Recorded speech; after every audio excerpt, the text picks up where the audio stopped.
So I want you to imagine the most powerful empires in human history. Like, just picture them for a second. Oh, I'm sure we all picture the exact same things, honestly. Right, because they all share um, this really bizarre psychological trait. Mm. The weaker they actually are on the inside, the more flags they fly on the outside. Yeah, that is so true. I mean, when I was reading through the source material for today's deep dive, it just broke my entire understanding of what a king actually is. Oh, absolutely. Because, usually when you and I picture ultimate power, we just picture noise. Exactly. We picture these massive, imposing motorcades that, like, shut down entire city blocks. Yeah, the blaring sirens. The military parades, the endless rows of insignia, all of it. We've basically been conditioned to believe that authority is designed to make you look, right? To make you stop in your tracks and just make you feel very, very small. It's this aesthetic of overwhelming presence. But what's fascinating here is that historically and psychologically, that constant demand for your attention is actually a symptom of severe limitation. Which is wild to think about. It really is. I mean, a regime that has to constantly remind you of its power is a regime that is terrified of losing it. And that realization right there is basically the engine for today's deep dive. Because we are exploring a completely different paradigm of power, of control, and of ownership. Yeah, and the source material for this is just incredible. It is. We are working from this deeply analytical lecture by Noom Ali Khan, and it focuses on the linguistic architecture and the philosophical implications of this single Arabic word. Right, the word al-Malik. Exactly. Al-Malik, which translates to the king or the sovereign, specifically as a divine attribute. But, what blew my mind wasn't just the theology side of it. Right, it's the sociology. Yes. Because you don't need to be a scholar of Quranic Arabic to see how these ancient concepts of leadership completely, they just map perfectly onto our modern desperation for control. Oh, 100%. Yeah. In our careers, our homes, even our own bodies. Yeah, so our mission today is to take you on a journey. We're going to start at the macro level of these ancient sweeping empires and then zoom all the way into the micro level of, your own heartbeat. And the lecture uses the linguistic framework of Surah al-Jumu'ah to essentially perform an autopsy on human authority. I love that phrasing, an autopsy on authority. Yeah, because it forces you to look at the fragile nature of earthly stability. I mean, to really understand what sovereignty actually is, you have to strip away the crowns and the thrones. Right. You have to look at the absolute foundational root of the word itself. Okay, let's unpack this. Let's start right there with the root, because I have to admit, I was expecting something really martial. Like weapons or something. Yeah, exactly. I was expecting the linguistic origin of king to be tied to a sword, or building a fortress, or, I don't know, striking a fatal blow. Sure, that's how we think of kings. But the root verb of al-Malik is malaka. And the original literal meaning of that action is it's kneading bread dough. Yeah, kneading dough. It's so unexpected. It is. It's the physical process of making something firm. Well, you have to think about ancient linguistic traditions, right? Especially in these harsh desert environments. Okay. Abstract concepts like leadership or sovereignty, they weren't tied to luxury. They were tied to survival, to structural integrity. Think about the chemistry of kneading dough. You start with this loose, powdery flour and water. It's a chaotic, weak, sticky substance. Right. If you pull it, it just tears apart immediately. Exactly. It has zero structural resilience. But the act of malaka, the tamlik of the bread, is the sheer force of pressing into it, right? Folding it, working the gluten over and over again until it hardens and becomes this firm, resilient mass. Yes. The material is transformed from pure chaos into a solid foundation. Oh, wow. And that physical firmness is the thread that connects all the derivatives of this root. So the text points to the word milak. Milak, right. Yeah, and that refers specifically to the solid foundation of a building. It's the footing you have to secure deep in the earth before a single wall can even go up. That makes a lot of sense. And then you have Malakut Tariq, which describes the packed-down, unyielding center of a dirt road that's been hardened by constant travel. Because everyone walks on it, so it becomes the firmest part. Exactly. You even have Muluk, which describes the muscular tension in an animal's legs when they are just so firmly planted on the ground that they cannot be tipped over. Okay, so the ancient mind didn't conceptualize a king as the guy sitting at the top of the pyramid. No, not at all. They conceptualized the king as, the concrete slab underneath the pyramid. That's a perfect analogy. If the foundation cracks, the height of the architecture above it is entirely irrelevant. A true ruler isn't someone who just inherits a fancy title. They are the structural firmness of the entire society. But the source material takes us a step further, doesn't it? Like into the realm of psychology. It does, because this concept of firmness isn't just about controlling external populations. The term mulk is also applied to emotional regulation. Right, the phrase they use is malaka nafsahu, controlling oneself. Yeah. Having mulk nafs means possessing this unshakable internal firmness over your own behavioral impulses. So you can't be the foundation for a society or even just a company or a family if your internal emotional state is just fundamentally unstable. Exactly. True external authority requires absolute internal firmness. Which, I mean, that immediately exposes the fatal flaw in human leadership, right? Oh, completely. Because we are biologically and psychologically unstable creatures. Our hormones fluctuate, our health degrades. Our biases blind us. Yeah, and our attention spans waver. Yeah. I mean, by definition, a human being's grip on their kingdom is always going to be tenuous because the foundation itself is porous. And that instability creates this really fascinating paradox in how human beings experience control. And the Arabic language actually captures this by splitting this root into two distinct, almost identical words. Okay, lay them out for us. So you have Malik with a long A sound, Right. and that means an owner.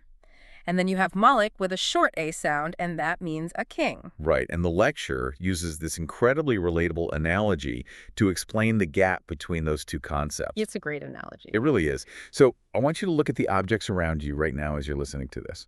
You might be the Malik, the owner of the smartphone in your pocket, or your laptop, or the car in your driveway. Right. But if you stood up in a crowded room right now and declared yourself the sovereign Malik, the king of your laptop, people would think you had lost your mind. They probably call security.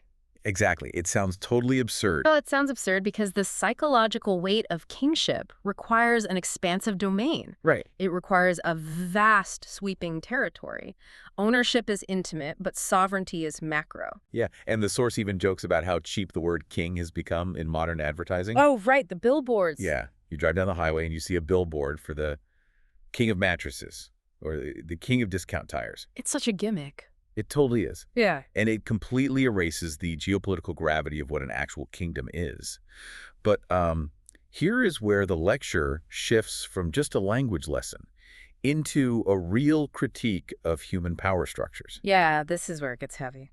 Because a human king, let's say a historical figure running the Roman Empire or the British Empire, has this breathtaking, continent-spanning macro authority. Right. But because the scale is so massive, their micro-level reach drops to absolute zero. Exactly.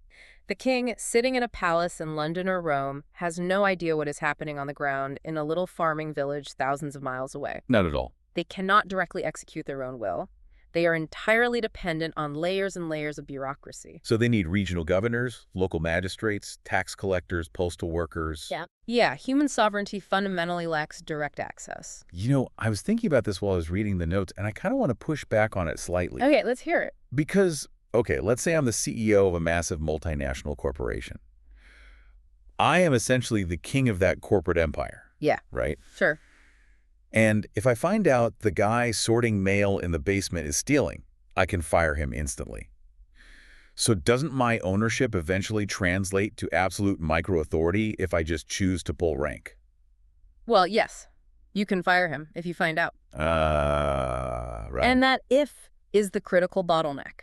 Because human bandwidth is finite. That's true. As the CEO, you cannot monitor the mailroom, the accounting department in Tokyo, the supply chain in Brazil, and the marketing team in New York all at the exact same time. Yeah, I'd need to sleep eventually. Right. You only have the illusion of absolute authority. In reality, that postman in the basement is likely operating like a tyrannical little king within his own 50-square-foot department. Because he dictates how things are done when I'm not looking. Exactly. The macro authority is utterly blind to the micro reality. Oh, okay, that makes sense. And contrast that with the human Malik, the owner. If you own that laptop we mentioned earlier, you have intimate total access to it. Yeah, I control the files, I wipe the screen, I manage the software. You have direct reach.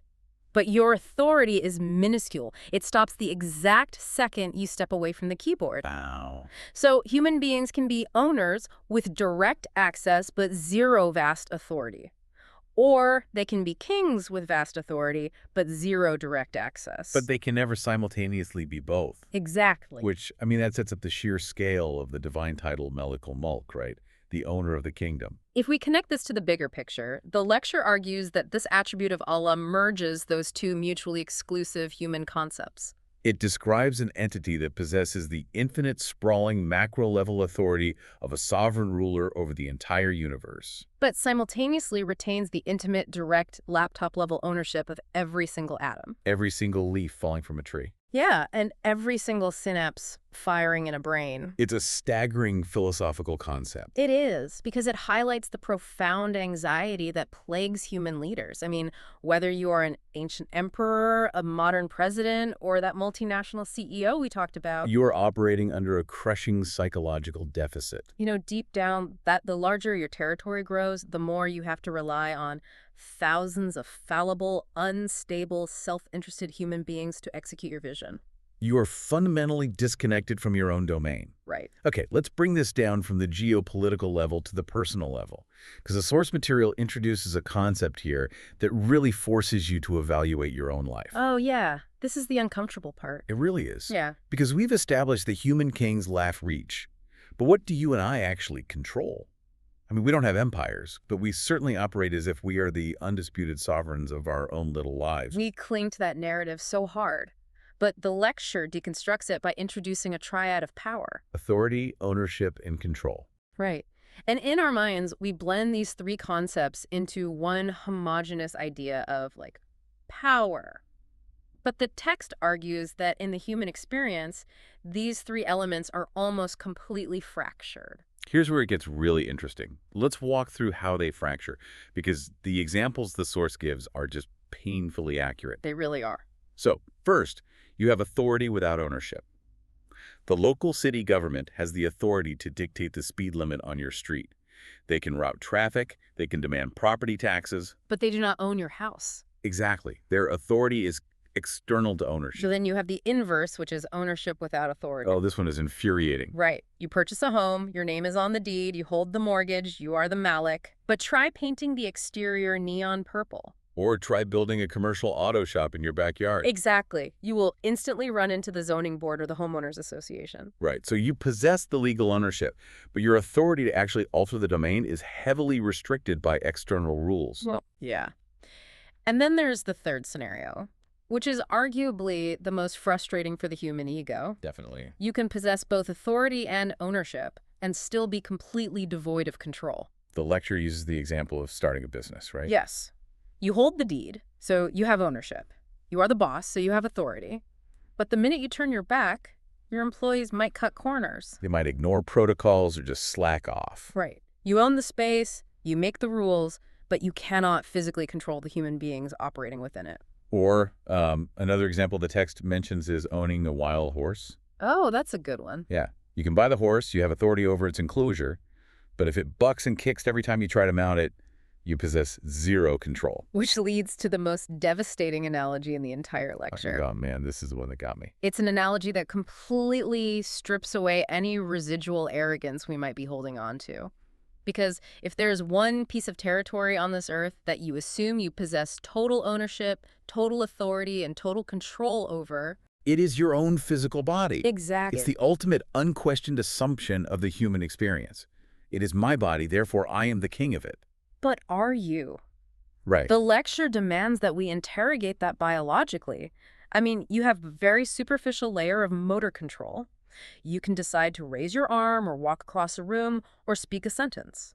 But what about the underlying infrastructure? Do you have control over your cellular division? No.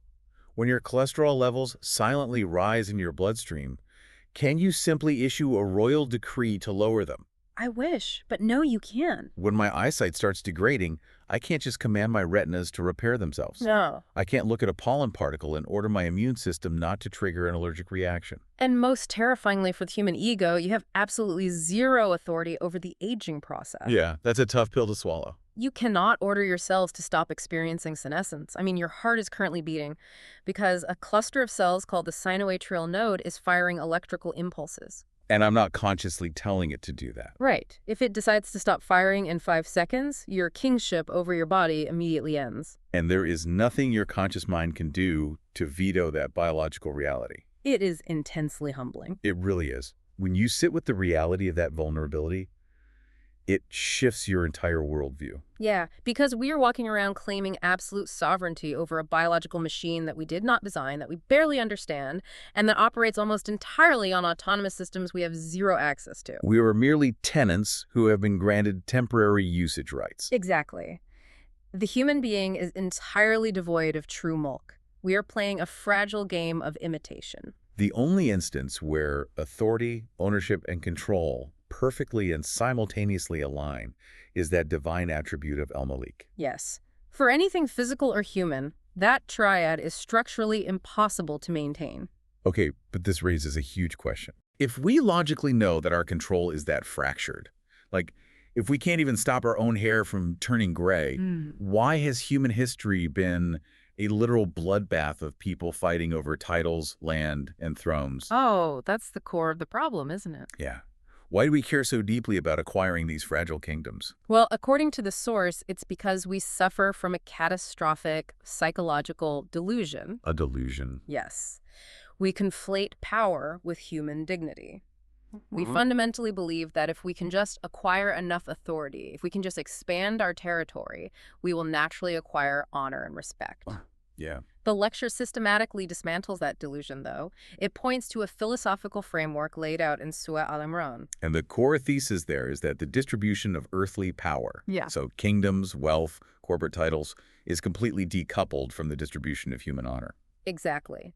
They are two entirely independent variables operating on totally separate tracks. Let's look at how the source proves this, because it analyzes some of the most famous historical figures in the scriptural tradition. Right. Let's look at the archetype of possessing a massive kingdom without honor. Okay. The lecture points to Nimrud and the Pharaoh of Egypt. These were not just kings.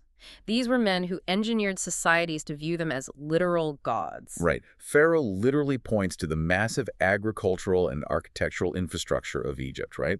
The rivers flowing beneath his feet. Yes. He points to all of that as proof of his ultimate superiority.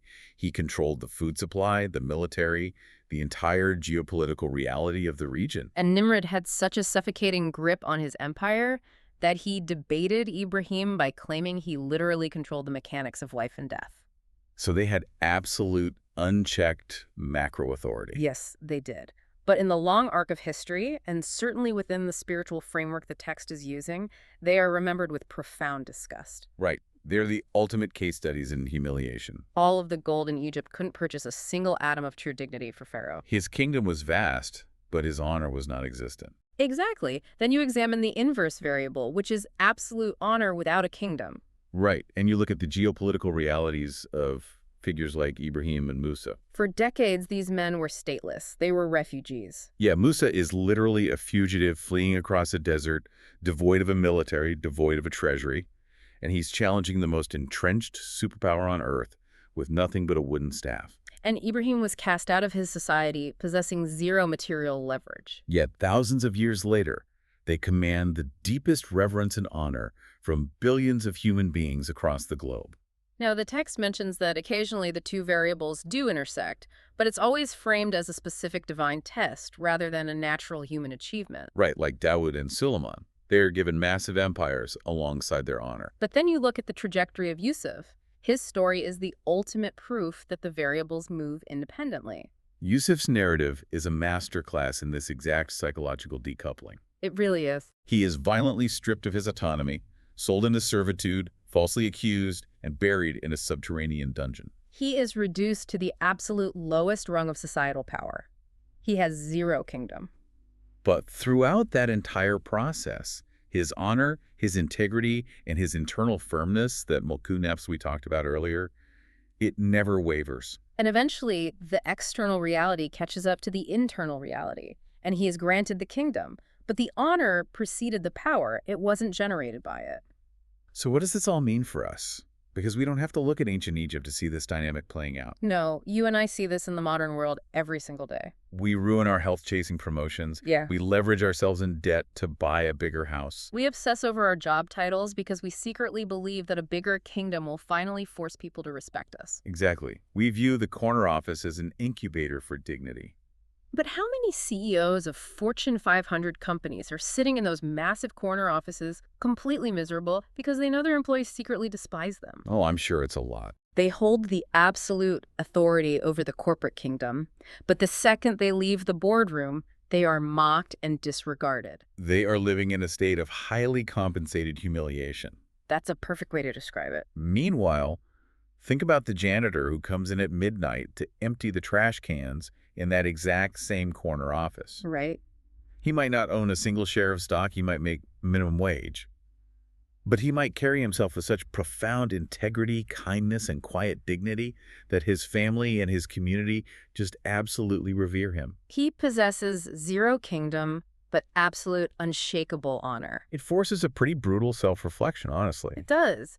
Because if human kingdoms are inherently unstable, and if acquiring them doesn't even guarantee you honor or respect, Then the people desperately clinging to human thrones are existing in a state of pure psychological terror. exactly. And that terror is exactly what drives the behaviors we mentioned at the very beginning of this deep dive. Right, the flags. Right. How does a human king overcompensate for the fact that his power is a fragile illusion? They get loud. They manufacture an aesthetic of control. And the lecture highlights the aesthetics of insecurity perfectly by pointing to the friction points of modern travel. Oh, the border control stuff. Yes. When you cross an international border, you are subjected to a highly choreographed theater of authority. You must present your passport. You must stand behind very specific red lines. You must answer arbitrary questions from customs agents. The text even humorously points out the experience of driving in the UK. Right. Even if your brain is screaming that driving on the left side of the road is completely backwards, you must submit to the localized rules of that specific kingdom. The friction isn't just about logistics. The friction is the point. Exactly. The border guard is a physical manifestation of a regime saying, do not forget who controls this space. And the lecture dives into the political science of this phenomena, and it is fascinating. Oh, the political science axiom about dictatorships. Yes. The axiom is that the most unstable regimes on the planet are always the most visually aggressive. Right. Dictatorships mandate that massive, framed portraits of the supreme leader are hung in every classroom, every bank, every grocery store. The speaker in the text jokes about seeing the king's portrait even hung outside the public restrooms. It's a hilarious image, but the underlying psychology is actually really bleak. Yeah, because why is the portrait there? If the population genuinely believed in the ruler's inherent strength and legitimacy, the ruler wouldn't need to visually assault them with his own face every 10 feet. The aggressive visibility is a direct mathematical function of their internal vulnerability. But, this isn't just a critique of third world dictatorships. The text points out that modern Western superpowers operate on the exact same psychological hardware. Oh, absolutely. Look at the American obsession with symbols of military supremacy. The bald eagles, the endless flags flapping at every car dealership. The military jets doing flyovers at civilian sporting events. It is a nation collectively performing for an audience, screaming, "Look at our hardware! Look at our weapons! Therefore, we are powerful." It is the exact same psychological impulse that drove Nimrod to boast about controlling life and death. Because human power is so incredibly fragile that it feels a desperate pathological need to be seen. It requires constant external validation. Without an audience to witness the power, the human ego feels powerless. And this is where the entire deep dive really culminates. This is where the contrast with true sovereignty becomes breathtaking. Yeah, because the source material introduces another divine attribute alongside al-Malik, and that is the word latif. Latif, which translates to being subtle, delicate, and almost imperceptible in how things are accomplished. And this raises an important question. If you logically accept the premise of the text that the entire expanding universe is the kingdom of Allah, you have to ask yourself, where are the borders? Right. Where are the flashy neon signs? Where are the giant portraits demanding your submission? They don't exist. Because, true, absolute sovereign power doesn't need to show off. No, it doesn't. It doesn't need to run a military parade to prove it exists. I mean, think about the fundamental forces of physics. Gravity is arguably the most dominant, inescapable physical force in our reality. It holds galaxies together. It dictates the orbit of planets. But it is completely invisible. It makes no sound. It requires no monuments.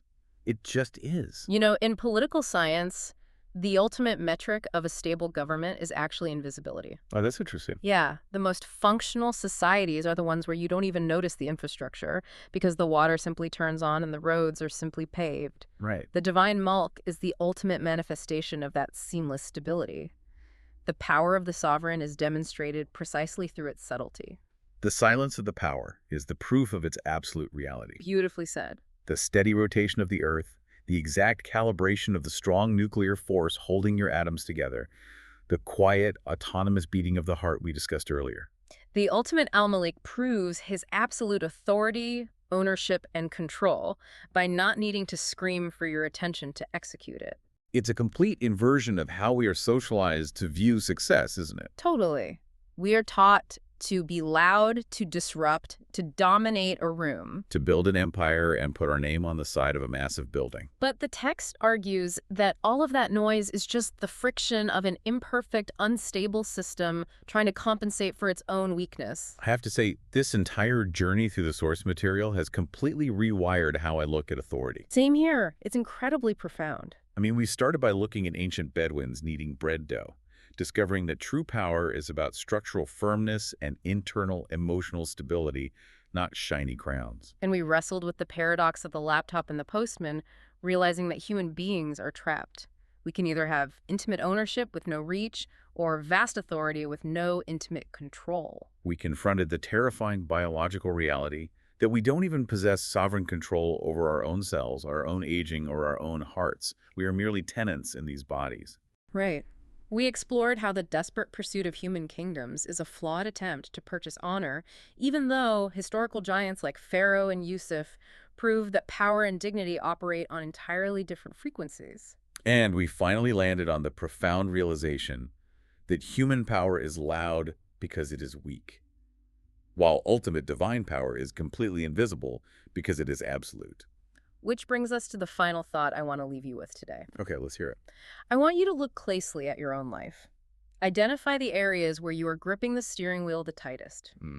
Where are you currently exhausting yourself, burning out your adrenals, trying to force a sense of control over your career trajectory or your family's behavior or the unpredictable nature of your future? We all have those areas. We do. But if the power of the ultimate sovereign is defined by its subtlety, by its quiet, unshakable stability, what if your obsession with visible, white-knuckled control isn't actually a sign of your strength? What if it is the ultimate, undeniable proof of your internal anxiety? Exactly. What if true peace arrives the exact moment you look at your life, your body, and your tiny little kingdom, and finally admit that you were never meant to be the king of it to begin with? That is heavy. Instead of relying on the loud sirens and the motorcades of your own ego demanding that the world bend to your will, maybe true strength is just the quiet realization that the foundation is already poured. The universe is already firmly held. And you do not have to carry the weight of it all. Thank you for joining us on this deep dive. Take a deep breath, loosen your grip on the wheel, and we will see you next time.